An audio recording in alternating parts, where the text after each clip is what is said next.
Hello అండి, అందరికీ నమస్కారం. ఈ వీడియోలో ఒక కొత్త విషయం గురించి మాట్లాడదామని వచ్చేసానండి. మనము చిన్నప్పటి నుంచి చూసుకుంటే మనం ఎప్పుడూ కూడా స్నేహితులు కానీ, మనం పని చేసే వాళ్ళు కానీ, మనం ఉండేటటువంటి సరౌండింగ్స్లో ఉండేటటువంటి మన రిలేషన్షిప్స్ కానీ అన్నీ మన ఆలోచనలకి తగినట్టుగా, మన విలువలు సాంప్రదాయము వాటితోటి తగిన మనుషులతోటి మనం ఉండటము, నడవటము, వాళ్ళతోటి ఫ్రెండ్షిప్ చేయటము, వాళ్ళతో కలిసిపోవటం లాంటివి చేశాము. మరి మనము ఉద్యోగం విషయానికి వచ్చేటప్పటికి మనం ఏం ఆలోచించలేకపోతున్నామంటే, మనం ఇండియాలో ఉంటాం కానీ ఎక్కడో వేరే కంట్రీలో క్లయింట్కి పనిచేస్తాం. మనం వేరే కంట్రీలో ఉంటాం, వేరే కంట్రీకి వెళ్ళిపోతాం పైసల గురించి, అక్కడి వాతావరణంలో పనిచేస్తాం. ఇండియాలో తప్పితే వేరే కంట్రీలన్నిట్లలో కూడా కుటుంబానికి తక్కువ విలువ ఉంటుంది. బాధ్యతలు, బంధాలు, జాలి, దయ, కరుణ ఇలాంటి గుణాలు తక్కువ ఉంటాయి.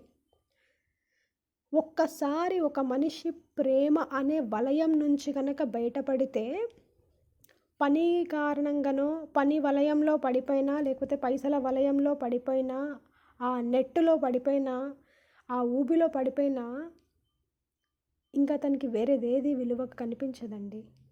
ఇప్పుడు అలాంటి ఒక మేనేజర్ కింద కనుక మీరు పని చేస్తున్నట్టయితే అతనికి వేరే పని ఉండదు. ఇంకా పొద్దున్న 6 గంటలకి లేచి సిస్టమ్ ముందే కూర్చుంటాడు, సిస్టంలో పనే చేస్తుంటాడు. రాత్రి 9-10 గంటలకి కూడా సిస్టమ్ ముందే కూర్చుంటాడు, సిస్టమ్ మీదనే పని చేస్తుంటాడు. అతను ఏ తీరుగా అయితే ఉన్నాడో, సంవత్సరానికి ఒక 2 సార్లు 3 సార్లు లీవ్ పెట్టుకొని అటు ఇటు ట్రిప్పులకు వెళ్ళి ఏ విధంగా అయితే ఎంజాయ్ చేసి వచ్చి తను ఏ స్కెడ్యూల్ అయితే ఎట్లయితే ఫాలో అవుతాడో, మనం కూడా అదే స్కెడ్యూల్ ఫాలో అవ్వాలి అని కోరుకుంటాడు. అలాంటి వాతావరణం, అలాంటి మనుషులు, అలాంటి విలువలు ఉన్న మనుషుల మధ్య మనం పనిచేస్తున్నామంటే మనం ఏ విలువలతో తయారైపోతాము? ఒక రోజులో తయారైపోమండి. 3 సంవత్సరాలు, 5 సంవత్సరాలు, 7 సంవత్సరాలు లేదా 10 సంవత్సరాలు మన ఆలోచన విధానం ఏ విధంగా తయారైపోతుంది?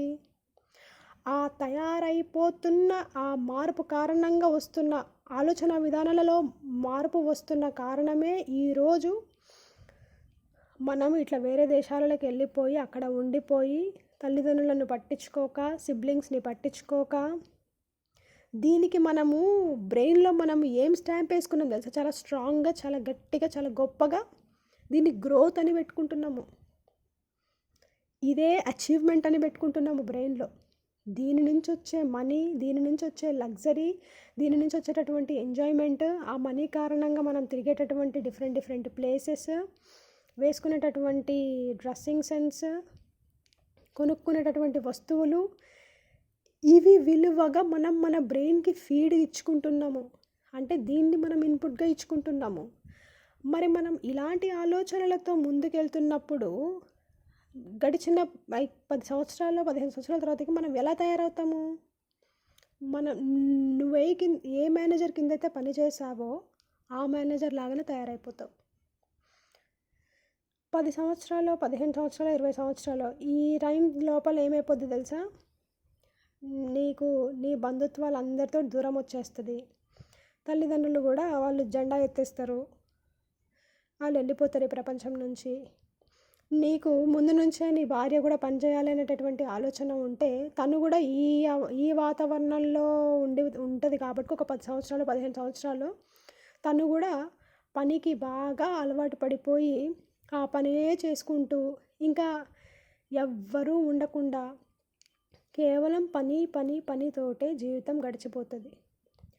మనకి ఇండియాలో ఇక్కడ ఒక భేదం ఏంటంటే, చాలామంది సంబంధాలలో అబ్బాయిలు కానీ అమ్మాయిలు కానీ అబ్బాయిలు మాట్లాడే విషయం ఏంటంటే, ఇండియాలో జాబ్ చేయకుండా ఇంట్లో ఉంటే నడుస్తుందండి, ఎందుకంటే తెలిసిన వాళ్ళు, చుట్టాలు, ఫ్యామిలీ, చుట్టుపక్కల వాళ్ళు ఉంటారు కాబట్టి మంచిగా ఆట పాడుతూ ఇంటిని చూసుకుంటూ గడిపేయచ్చు ఒక గృహిణి, ఒక మహిళ. కానీ వేరే దేశానికి వెళ్ళినప్పుడు అసలు ఎవ్వరూ ఇంటి దగ్గర ఉండరు కాబట్టి ఎవ్వరు ఇంటి పట్టున ఉండి ఇంటి బాధ్యతను తీసుకోవడం లాంటివి చాలా తక్కువ చేస్తారు కాబట్టి వాళ్ళు కొంచెం మైండ్ డిస్టర్బ్డ్ అయిపోయి సైకిక్గా తయారవుతారు. అట్లా ఇక్కడ ఉండడం మాకు ఇష్టం లేదు, తను కూడా పనే చేయాలి అనేటటువంటి మాటనే అందరి నుంచి వినబడుతుంది.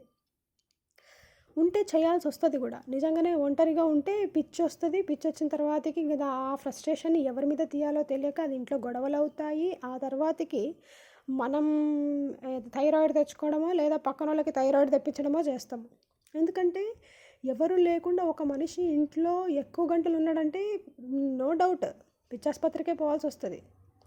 సో మనమున్న వాతావరణము, మనం పని చేసేటటువంటి మనుషులు, మన చుట్టుపక్కల ఉండేటటువంటి వాళ్ళు, వీటన్నిటికంటే ఎక్కువ కూడా మన దారి, మనం జీవితానికి ఇది అని సరైందని పేసి మనం బ్రెయిన్లో తీసుకునే ఆలోచనలు చాలా చాలా చాలా ముఖ్యమైనవి. మనం బ్రెయిన్లో గనక సరైన ఆలోచనలు చేసి ఇది నాకు మంచిది, ఇది నాకు మంచిది కాదు, ఇది నా కుటుంబానికి మంచిది, ఇది నా కుటుంబానికి మంచిది కాదు, వీళ్ళు నాకు ముఖ్యం, నా బంధువులే కానీ, నా తోడబుట్టినోళ్ళే కానీ, నా మిత్రులే కానీ, నా సొంత వాళ్ళే కానీ, నా భార్య పిల్లలు అమ్మ నాన్న వీళ్ళు నాకు ముఖ్యం. ఫస్ట్ ఒక పేపర్ మీద రాసుకోండి ఎవరు మీకు ముఖ్యం అనేటటువంటిది. పేపర్ మీద చాలా పెద్దగా కనిపించేలాగా రాసుకొని అది ఆ పేపర్ని మీరు పడుకునే ప్లేస్ దగ్గర పెట్టుకోండి. ఎందుకంటే మీకు నిద్రపోయే ముందు ఒకసారి ఆ పేపర్ కనిపించాలి, నిద్ర లేచిన తర్వాత కూడా ఆ పేపర్ ఒకసారి కనిపించాలి. ఎందుకంటే మనం పరిగెత్తుతున్న పరుగులో మనకి బ్రెయిన్కి ఈ కరెక్ట్ డెసిషన్స్ తీసుకునేటటువంటి ఆ సీక్వెన్స్, ఆ ఫాలోయింగ్ అనేది తప్పిపోతుంది. ఒక్కోసారి అమ్మకి బాగుండదు, ఫోన్ చేస్తుంది బాగాలేదని, డాక్టర్ దగ్గర చూయించుకో అని చెప్పేస్తాం, వదిలేస్తాం. పనిలో పడిపోయి ఒక 2-3 రోజుల్లో, వారం రోజుల తర్వాతకో పట్టించుకుంటాం. ఈ లోపల ఆవిడకి నయం కూడా అయిపోయి ఉంటుంది.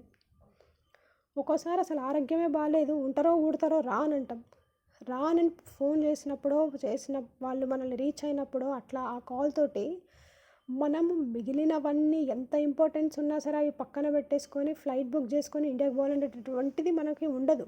ఇప్పుడు నాకున్న పనులలో ఎక్కడ పోతా, ఎందుకంటే మనం వచ్చి కొన్ని సంవత్సరాలు ఇక్కడ అయిపోయి గడిచిపోయిన తర్వాతకి వాళ్ళు మన జీవితంలో ఫోన్లలో బతికేసేటటువంటి జీవితానికి వచ్చేసిన తర్వాతకి వాళ్ళు మనకు ఒక రోజు జీవితంలో లేకపోయినా, వాళ్ళ ఫోన్ కాల్ రాకపోయినా మనం నడిచిపోద్దండి.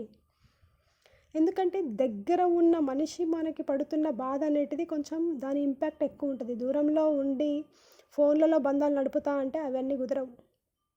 అవి మీకు తెలుసు, నాకు తెలుసు. ఒకసారి ఆలోచించుకోండి, ఇంపార్టెన్స్ లేవో తెలుసుకోండి. ఆ ఇంపార్టెన్స్లు ఏంటివని పేపర్ మీద రాసుకొని మీరు పడుకునే ప్లేస్లో ఎక్కడన్నా స్టిక్ చేసుకోండి. నిద్ర లేచిన తర్వాతకి నిద్రపోయే ముందు అవి చూసుకోండి.